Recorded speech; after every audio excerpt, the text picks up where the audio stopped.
The perks of doing everything yourself and not having a cameraman to keep an eye on that and making sure the mic can reach you. October Red Boxing is here with our Midlands heavyweight, Frazer Clarke. Welcome back, Frazer. How you doing? Good. I'm all good. How are you? All good. This is all about you. Going into fight number 3. How you feeling ahead of it? I'm all right. You know, I'm really chilled. Like a lot of people probably won't be doing press on fight day, but you know, for me, it's like it's just another day, and then tonight I just do what I do. So this is just like probably helping me, killing some time. If not, I'm sat around in my own thoughts. Yeah, I feel good. I'm relaxed. Obviously, I got the guys here. It's like football's on in a minute, so we're gonna watch football. No, it's all right. So we just chill out. It's like it's relaxing, you know. Talk to me a little bit about your opponent then, while I plug my second mic in. Obviously, he's got an unbeaten record, 7-0 with 5 KOs. You know, take from that what you want. I don't really look at the record, the fighter. Look at his strengths, look at his weaknesses, and To the last opponent. time will tell. This is, you know, like I'm not one of them person that's gonna make predictions. I just know that I'm gonna get in there and do what Frazer Clarke does, and that's compete, box, and win. This game, you know, like I say, you can't ever underestimate no one. But I believe in myself. I believe I was born to do this, you know, and that sounds cliche, but I'm not very good at much else. A lot of people say I'm not very good at this, but you know, I think I'm good enough. I feel good, and I'll do what I need to do.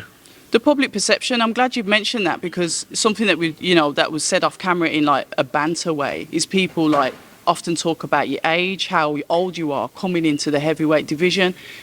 The silent voices, the murmurs that you hear, the ones online, the faceless accounts, etc., that have the most to say.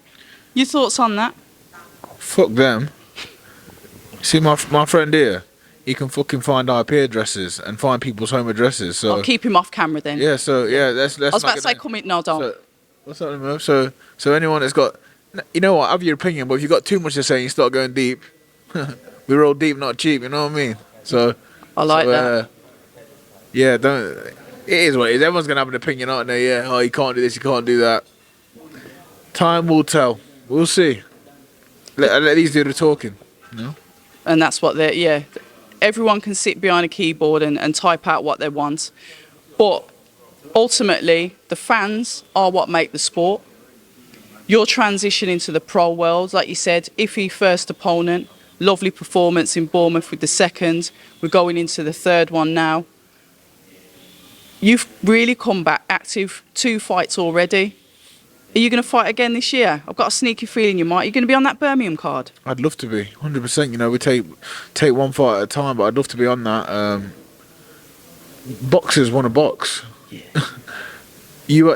I know there'll be a lot of frustrated fighters out there now that aren't getting the opportunity to box. So when I get the opportunity, I take it with both hands. Please let me do what I do. There's nothing worse, you know, just being in the gym all the time with no date. It's okay. Frustrating for everyone, and you know, I hope that the guys that are in the gym aren't getting disheartened from this, because opportunities will come, and I hope they do come. You know, I've been speaking to the people, the powers that be here at Sky. You know, just on about doing more and getting some of these guys that are a bit unknown out there. You know, like on shows, and I'm not in a position for them to be on my undercard yet, but I feel like I'm in a little bit of a position of influence. So if I can make that happen for the fighters that are just out there grafting and not getting the recognition, then believe me, I'm trying to do it, guys. You know, keep working. I like that, and that's something that is kind of like boxers' ethos. They want to get those so-called unknowns on the card. Yourself being an Olympian, you sort of like, I guess you're worth your weight in gold. You're sort of like the cream of the crop. Got a little bit of pull. Nothing major. I've done nothing yet, but you do get more. You are sort of like the prize. The promoters will look at you guys as like, yeah, we want those. You know, we're not to the point where you were getting into bidding wars, but you are attractive to the promoters. But then there's fighters that, the ones that are on the small hall that haven't had that Team GB or that Olympic experience, sometimes they feel a little bit left out. So it's nice that you've actually said you're not quite there yet, but you want to start pulling people through on cards eventually. There's probably better. There's probably better fighters than me that are somewhere in the gym that aren't recognised. You know what I mean? Like, let's just be realistic about it. Not everyone you're going to see tomorrow on the TV is the cream of the crop. You know, there's a lot of undiscovered talent out there, and I hope they do get opportunities. You know, and if Sky don't give these guys the opportunities in the future, I've got big plans. I'll put shows on myself. I'll get TV. I'll talk myself into TV somewhere somehow, and I'll put shows on. I'll try and give as many people a chance as I can. This is all in the future, but don't think that Frazer Clarke ends at being a boxer and then not. I'm in boxing for the long haul. If I'm not a promoter, I'll be a manager. If I'm not a manager, I'm a trainer. I might be all three, and I'll make sure people get opportunities. Where's that ambitious mindset come from? The fact that you're not looking at it just for now. A lot of people say, I want to get the British, the Commonwealth. They go through the list of the belts, and they sort of like see the end of their career at the end of boxing. But you're sort of like strategizing, even implementing, thinking about doing things after boxing. Where's that come from? Power. Kanan. I watch these guys in positions of power. People that grow, people that 50 Cent, entrepreneurs, people. I watch a lot of podcasts, and I listen to people that just want to climb and climb and climb. And it's obviously as a boxer, you got a good work effort anyway. So one day, okay, definitely just want to I want to build, and this is big plans. This is all like just me trying to manifest all this. One day it will happen. I believe in myself. I've got a good team around me as well. People can make things happen. I've got good friends around me that they're all hungry as well. So if we put our mind to it, we can do it. But I think when it probably does come from fantasy things. Like people can think I'm talking nonsense here, but Scarface, rags to riches. Do you know what I mean? Okay, so the story of the underdog. These people that aren't supposed to do things like that. I like that. Where I'm from, where we're from, people don't do much else than go and work in a brewery, or one of the factories in the town. I'm not going to be that person. Nothing wrong with them people. They're grafters. They're hardcore working people. And I've got love for everyone in the town, but I just want big things. For me, on a personal level, and I want to bring opportunity to people. You talk about friendships, and I can talk about the boxing with you forever, but I know you all spoke out about that. You've mentioned a couple of things there. Friendships around you. Now, I take it these guys were here from, when I say the beginning, before you went to the Olympics, because I just want you to touch on how important solid friendships are, because as you start to climb the ranks, you're going to start attracting more people. Some of those people might be cool, but some of them might want you for what you're going to get or who you are, your status. Talk to me about the friends that you've got and how long you've had them. These people here, Benga, probably 10 years, the Anthony Joshua journey. Jay, probably 20 years since I was a 10-year-old. Oh, wow. Shad's since I was 2 years old with my best friend. Mikey since I was about 7 or 8, my best friend. So anyone that's around me, they're not. No one's just jumped on board. No one's just jumped on board because you can't trust people in this game. Really. And even the ones that have come on board, like there's a process of getting to know them. Do you know what I mean? Like I keep people close, and I trust everyone's opinion. Everyone's sitting here, I trust their opinion. And these are people that. As a heavyweight, do you know what? This is thinking. As a heavyweight, some people want to lie to you and not tell you the truth. Talk to me, man. Like these guys ain't going to tell the truth. If I'm ever doing the wrong things, these people are going to tell me. And when I'm doing the right things, they ain't going to blow smoke up my arse. They're just going to let me get on with it because that's what I should be doing. So people that tell you the truth, these guys aren't here. They sit there off camera. They're not going to sit here. Want to get any? They sit there. They're not like. There's no P Diddy's here, trying to be in. I like that. What I'm saying? That is, yeah. I'm trying to be on in the video and all that. Yeah, it's not like that. It's just people that are here to help me. Even if it's the 1%, the little things. Like I've got my boxing kit's not here yet. It could be a stress. It's in Sheffield. I'm in Liverpool. if I ask one of these guys later, as my friends, yo, can one of you fly there in a motor and get it? It's a simple yes. You know what I mean? They go and do it because they know it's going to take stress off me. The little. If I'm anywhere in the country, I need to get a train back. Missed the last train. One of them is coming to get me. Do you know what I mean? Like, and I do the same for them. It's just that's what you need in your team. How hard is it then to have people like that in your team? I know you're kind of one of these that does due diligence, and I will say that you was probably a bit mindful of me when you first met me. You weren't too sure.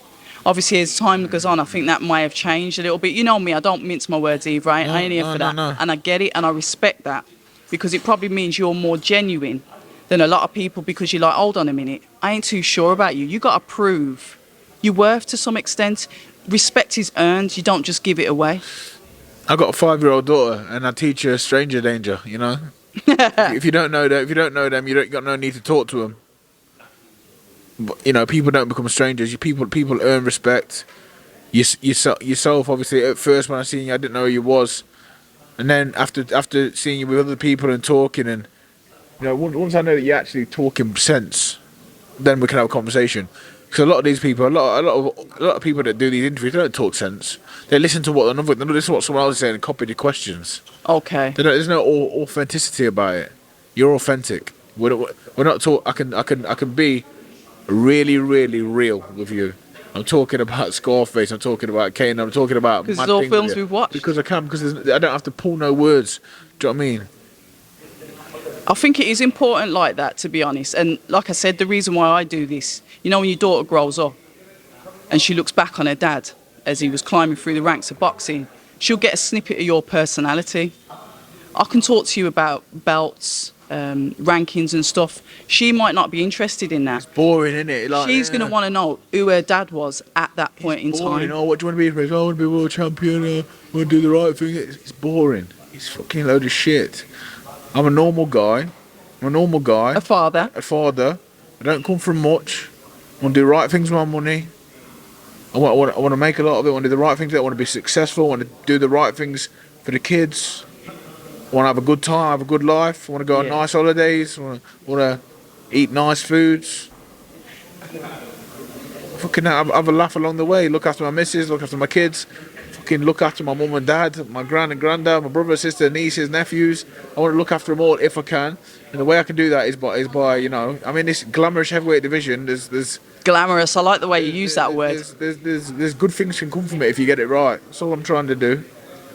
You know when you talk about money management as well, because obviously going through the school system, we're always taught how to work for somebody else.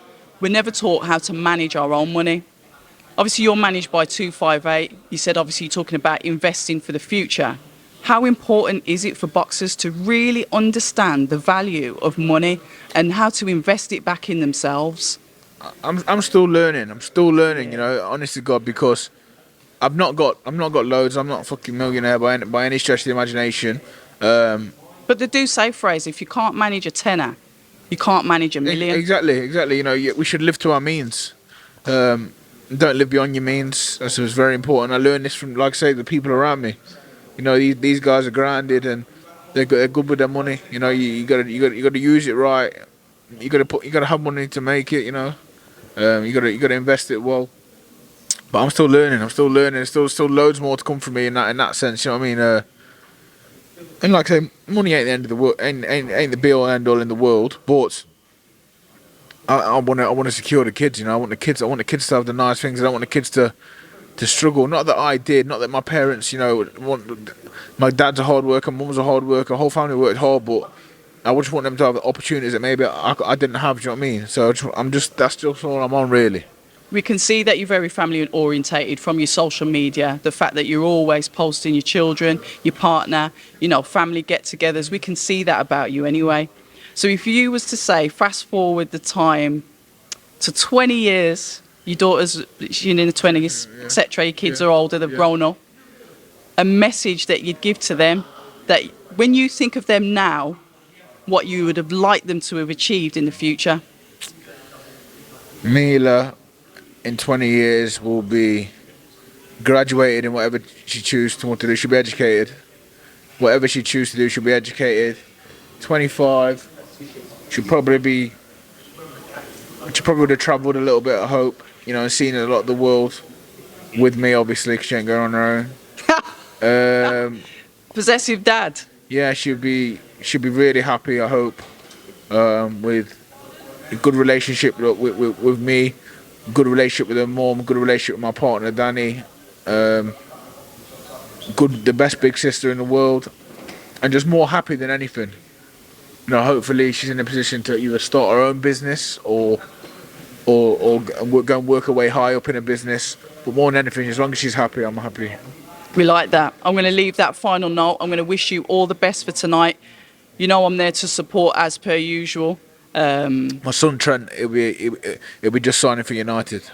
Really? Yeah, when he's 20 years, probably. Football? Yeah. Okay. No, what if he says boxing though? What if he says, Dad? Doing boxing, yeah. No, but you say that. But what if he actually does say, Dad, it's boxing for me. You're my hero. I want to be just like you, Dad. It happens. That's why parents have got to pick their careers carefully. You don't need to box. You don't need to go down this road. But what if he wants to though? If he wants to, then he can. But he's gonna be clever, so he ain't gonna want to do it. We'll see. This is for lunatics. This is for people that ain't put together right. You know what? I really hope I'm still alive in 20 years to look back and see this and see what your son is actually doing. And if it's boxing, I'll be in bits. Oh God, I'm not. But he can do a little bit of boxing, but football or some other sport. Yeah, like I say, this is for us that aren't quite a full. You're special. There's a tool missing here somewhere. You know what I mean? Special people. Definitely.